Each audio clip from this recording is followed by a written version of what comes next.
Kita masuk dalam pemberitaan firman. Bacaan sinodal hari ini mengajak kita membaca kitab Nabi Yeremia pasal 31 ayat 31 sampai 34. Yeremia 31 ayat 31 sampai 34. Mari berdoa. Tuhan, urapi, bimbing dan tolong kami dengan Roh Kudus, supaya kami dapat tetap memiliki hati yang menerima dan telinga yang mendengar akan firman-Mu. Amin. Saya membacakan Yeremia 31 ayat 31 sampai 34. Demikian, saudara. Sesungguhnya akan datang waktunya, demikianlah firman Tuhan. Aku akan mengadakan perjanjian baru dengan kaum Israel dan kaum Yehuda. Bukan seperti perjanjian yang telah kuadakan dengan nenek moyang mereka pada waktu aku memegang tangan mereka untuk membawa mereka keluar dari tanah Mesir. Perjanjianku itu telah mereka ingkari. Meskipun aku menjadi Tuhan yang berkuasa atas mereka. Demikianlah firman Tuhan. Tetapi beginilah perjanjian yang kuadakan dengan kaum Israel sesudah waktu itu. Demikianlah firman Tuhan. Aku akan menaruh Tauratku dalam batin mereka dan menuliskannya dalam hati mereka. Maka aku akan menjadi Allah mereka dan mereka akan menjadi umatku. Dan tidak usah lagi orang mengajar sesamanya atau mengajar saudaranya dengan mengatakan, kenalah Tuhan. Sebab mereka semua besar kecil akan mengenal Tuhan. Demikianlah firman Tuhan. Sebab aku akan mengampuni kesalahan mereka dan tidak lagi mengingat dosa mereka. Berbahagialah orang yang mendengarkan firman Allah dan yang memeliharanya dalam hidupnya. Hosiana.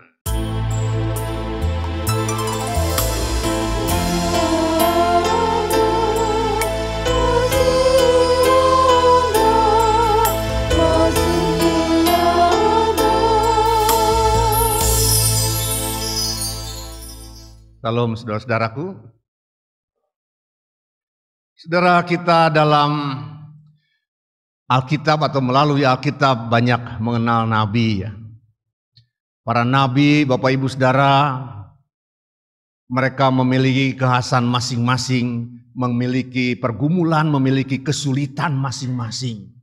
Daud misalnya, ia harus menghadapi seorang raksasa Goliat. Daud misalnya, ia harus menghadapi laksaan bala tentara Filistin. Musuhnya, musuh bangsanya. Atau Musa misalnya. Ia memiliki pergumulan atau kekhasan, ia harus berhadapan dengan penguasa dunia Fir'aun. Demikian banyak nabi yang lain sesuai dengan kekhasannya. Dan Yeremia, Bapak Ibu Saudara, punya kekhasan lain. Yeremia adalah seorang yang peka hatinya. Perasaannya mudah tersentuh. Tapi ia diutus oleh Tuhan untuk memberitakan sesuatu kepada bangsa Israel yang kurang peka. Bahkan yang tidak peka. Yeremia diperintahkan oleh Allah untuk memberitakan sesuatu yang ia sendiri enggan untuk mengatakannya, untuk memberitakannya. Kehancuran Israel dan Yehuda. Ia harus memberitakan sesuatu yang pasti, Bapak Ibu Saudara, tidak enak di hati, di telinga orang-orang Israel. Bangsanya yang tidak peka. Itu kesulitannya Bapak Ibu Saudara. Tapi apapun tantangan dan halangannya, Yeremia harus menempuh itu. Ia memberitakan kabar yang tidak senang, yang tidak mengenakan, kabar kehancuran bangsanya, kabar kehancuran Yerusalem, kabar kehancuran bait Allah. Dan oleh karena itu, ia dibenci. Masa bukannya doain, kok kamu malah mengutuk? Itu ya mungkin kira-kira. Tapi dengan sabar Yeremia terus berkata, inilah yang akan terjadi. Saudara-saudaraku, orang-orang yang kukasihi, inilah yang akan terjadi. Mungkin tidak lama lagi. Apabila kita terus jauh dari Tuhan. Apabila perilaku kita tetap seperti ini, inilah yang akan terjadi. Pergi kau.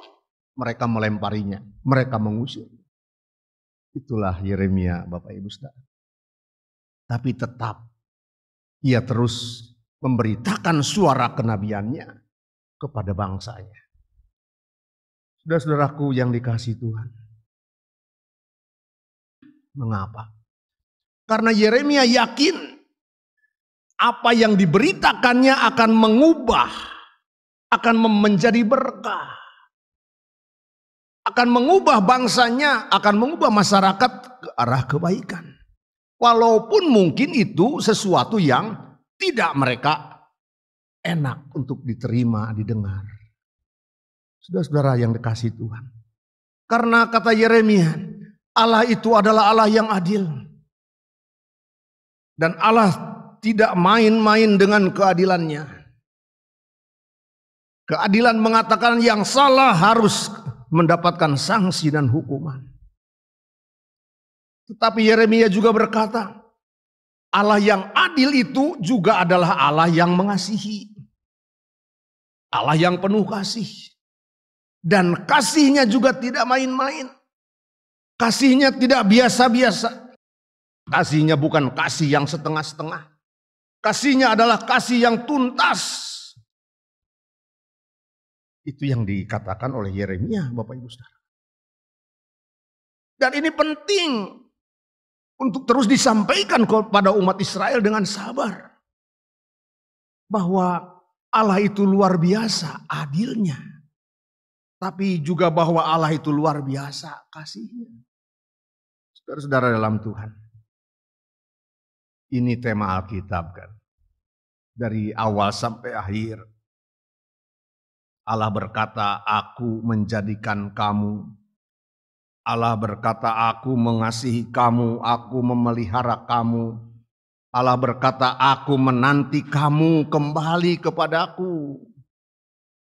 Sejauh apapun kau sudah pergi, aku tetap akan mengalirkan kasih setiaku kepadamu. Sejauh manapun kau berpaling, menjauh bahkan meninggalkan aku menanti engkau. Bapak Ibu Saudara dalam Tuhan, sehebat apapun engkau telah menghancurkan hidupmu karena menjauhi aku akan terus berkata, aku mengasihimu. Itulah Allah di dalam Tuhan Yesus Kristus. Allah yang memang kemudian ternyata menghukum Israel dan bangsa Yehuda dengan kehancuran total. Allah yang bahkan seakan membiarkan umat Israel digiring ke negeri Babel. Tapi lalu ternyata Allah yang tidak pernah melupakan. Allah yang kemudian mengembalikan umatnya.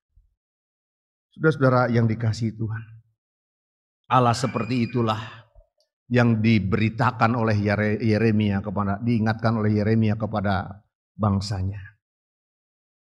Saudaraku dalam Tuhan. Seberat apapun dosamu, sedalam apapun kebencianmu terhadap aku, yang sudah engkau tunjukkan kepada sesamamu, aku tetap menanti engkau kembali. Aku tetap dengan rancanganku yang baik dan berharga bagimu. Saudara dalam Tuhan, mengapa kita percaya kepada Allah yang seperti itu? Karena kita yakin bahwa hidup kita esok menjadi lebih baik. Mengapa kita datang ke gereja? Karena kita yakin Allahku itu akan mengubah aku yang mungkin hari ini seperti ini ke arah yang lebih baik, ke arah yang lebih berharga esok, lusa. Nah, kalau pada saat ini Bapak Ibu Saudara, ada anak-anak kita, teman-teman kita yang berani mengatakan ya terhadap ajakan Allah yang seperti itu, kita bersyukur Bapak Ibu Saudara. Allah yang sangat luas dan lapang hatinya untuk menanti apabila kita terjatuh. Ia hendak mengangkat kita kembali, menegakkan kembali hidup kita.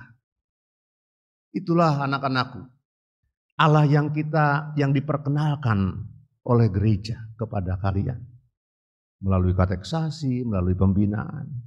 Dan yang sekarang kalian terima ajakannya untuk menjadi Allah dan Juru Selamat.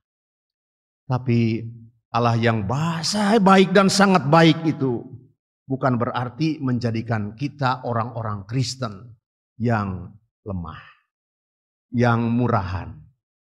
Justru Allah yang hebat dengan kasih-Nya itu, mari kita jadikan kekuatan dari dalam diri kita untuk menjadikan kita anak-anak Kristen, orang-orang Kristen yang berani berjuang, berani bertekun, berani bekerja keras. Karena yakin bahwa segala usaha kita ada yang memberkatinya. Supaya kita menjadi orang-orang Kristen yang tidak cengeng, tidak gampang putus asa, tetapi menjadi pejuang-pejuang yang luar biasa dalam hidup kita. Allah yang mengasihi itu biarlah memampukan kita menjadi pejuang-pejuang yang luar biasa dalam kehidupan kita pribadi, keluarga, persekutuan, dan bagi negara serta masyarakat. Tuhan memberkati. Amin. Sidang jemaat Tuhan, sebagaimana telah diberitakan dalam kebaktian jemaat berturut-turut beberapa minggu yang lalu, bahwa dalam kebaktian ini seorang atau beberapa orang dari saudara kita akan melaksanakan baptis dewasa dan menyatakan pengakuan imannya secara pribadi dan terbuka di tengah-tengah sidang jemaat, supaya mereka dapat turut mengambil bagian pada persekutuan gereja serta diperkenankan turut bertanggung jawab atas pembangunan tubuh Kristus. Dan saudara-saudara tersebut adalah Suwandi Eko Saputra Sihombing, anak dari Bapak Harapan Manusun Sihombing beserta Ibu Riama Simbolon. Dua Aldi Renaldi Simalango, anak dari Bapak Eka Simalango dan Ibu R. Borupurba. Ananda Yosepin Jalimun, anak dari Bapak Endang Indriawan dan Ibu Eldora Rouli. Andena Sagita Silalahi, anak dari Bapak S. Silalahi dan Ibu R. Boru Sagala. Hana Lastiar Olivia Sagala, anak dari Bapak D. Sagala serta Ibu M.R. Aritonang. Immanuel Mitra Kantona Purba, anak dari Bapak J.H. Purba, Ibu Seven G. Boru Sihombing. Mahendra Raja Gukuk, anak dari Bapak R. Raja Gukuk dan Ibu L. Boru Tampu Bolon. Marcela Yemi Mayuda, anak dari Bapak Tatang Wiharna dan Ibu Venia Kostaria. Mika Amadeus Mozart Jalimun, anak dari Bapak Yaya Priyatna Jalimun dan Ibu Siti Konia. Ninda Arini Rotua Situmorang, anak dari Bapak Suwardi Situmorang dan Bapak Ibu Dermawati Siburian. Revo Javier Aritonang, anak dari Bapak Monang Raja Guguk, dan Ibu Tina Boru Simbolon. Yuliana Sagala, anak dari Bapak W.W. Sagala dengan Ibu Riama Roma Uli. Rijal Nelwan Andrianto Gunawan Sinaga, anak dari Bapak H. Sinaga dan Ibu Romaida Borutamba. Ada yang salah? Ya. Seperti itu Bapak Ibu Saudara. Dan saudara dalam Tuhan, kita percaya dan mengaku bahwa Allah di dalam Yesus Kristus mengumpulkan anak-anaknya dari segala bangsa dan suku bangsa serta mempersatukan mereka menjadi satu tubuh yang Yesus Kristus sendiri kepalanya dan kita anggota-anggotanya. Di dalam baptisan kudus dinyatakan dan dimeteraikan kepada kita bahwa kita dihisapkan ke dalam janji anugerah Allah. Karena itu sebagai anggota-anggota dari jemaat Kristus patutlah kita dibaptiskan. Di dalam perjamuan kudus, Kristus memberikan kepada kita roti dan anggur sebagai tanda-tanda dan meterai dari tubuhnya yang disalibkan dan dari darahnya yang dicurahkan. Dengan demikian senantiasa Dia menghubungkan kita ke dalam persekutuan dengan Dia dan sesama kita. Dalam persekutuan dengan Kristus ini, maka kita dipanggil untuk mengakui Dia dengan perkataan dan perbuatan sebagai Tuhan dan Juru Selamat, serta memberitakan kerajaan Allah dan senantiasa menanti-nantikannya. Majelis Jemaat setelah meneliti niat saudara-saudari dengan sukacita menyetujuinya. Oleh karena itu, saudara-saudara yang akan melakukan sidi dan baptis dewasa, sekarang dipersilakan berdiri dan menjawab pertanyaan-pertanyaan berikut ini. Pertama, apakah saudara mengaku percaya kepada Allah Bapa yang Maha Kuasa halik langit dan bumi, dan kepada Yesus Kristus, anaknya yang tunggal Tuhan kita, dan kepada Roh Kudus? Dua, apakah saudara menerima panggilan Allah di dalam Kristus untuk dengan karunia-Nya melawan dosa dan iblis, serta mengikuti juru selamatmu dalam hidup dan dalam maut, mengakui Dia di hadapan manusia, serta bertekun bekerja dalam kerajaan-Nya? Tiga, berniatkah saudara di dalam persekutuan Gereja Kristen Pasundan di bawah naungannya hendak setia turut mengambil bagian pada pelayanan firman dan sakramen, bertekun di dalam doa dan di dalam membaca Alkitab, serta turut membantu pekerjaan jemaat Kristus di sini menurut kekuatan saudara? Bagaimanakah jawabmu, Suwandi Eko Saputra Sihombing? Saya percaya, mengaku, dan berjanji. Bagaimanakah jawabmu, Aldi Renaldo Simalaumu? Saya mengaku, percaya, dan berjanji. Diulang. Saya percaya, mengaku, dan berjanji. Kasih. Bagaimanakah jawabmu, Ananda Yosefin Jalimun? Saya percaya, mengaku, dan berjanji. Bagaimanakah jawabmu, Andena Sagita Silalahi? Saya percaya, mengaku, dan berjanji. Bagaimanakah jawabmu, Hana Lastiar Olivia Sagala? Saya percaya, mengaku, dan berjanji. Bagaimanakah jawabmu, Immanuel Mitra Kankomana Purba? Saya percaya, mengaku, dan berjanji. Dan bagaimanakah jawabmu, Mahendra Raja Putu? Saya percaya, mengaku, dan berjanji. Bagaimanakah jawabmu, Marcela Yemima Yuda? Saya percaya, mengaku, dan berjanji. Dan bagaimanakah jawabmu, Mika Amadeus Mozart Jalimun? Saya percaya, mengaku, dan berjanji. Bagaimanakah jawabmu, Ninda Arini Rotua Situmorang? Saya percaya, mengaku, dan berjanji. Dan bagaimanakah jawabmu, Revo Xavier Aritonang? Saya percaya, mengaku, dan berjanji. Bagaimanakah jawabmu, Yuliana Sagala? Saya percaya, mengaku, dan berjanji. Dan bagaimanakah jawabmu, Rizal Nelwan Adrianto Gunawan? Silakan. Saya percaya mengaku dan berjanji. Terima kasih. Silakan duduk. Jemaat Tuhan diundang berdiri. Kita akan mohon berkat dengan penumpangan tangan. Setelah berkat dengan penumpangan tangan, dengan dipandu oleh organ, kita akan menyanyikan lagu berkat. Mari kita mohon. Kiranya Allah, pohon segala karunia, yang telah memanggil saudara-saudari di dalam Kristus ke dalam kemuliaannya yang kekal. Dia juga yang akan menguatkan dan menyempurnakan saudara-saudara. Padanyalah kekuasaan selama-lamanya. Amin.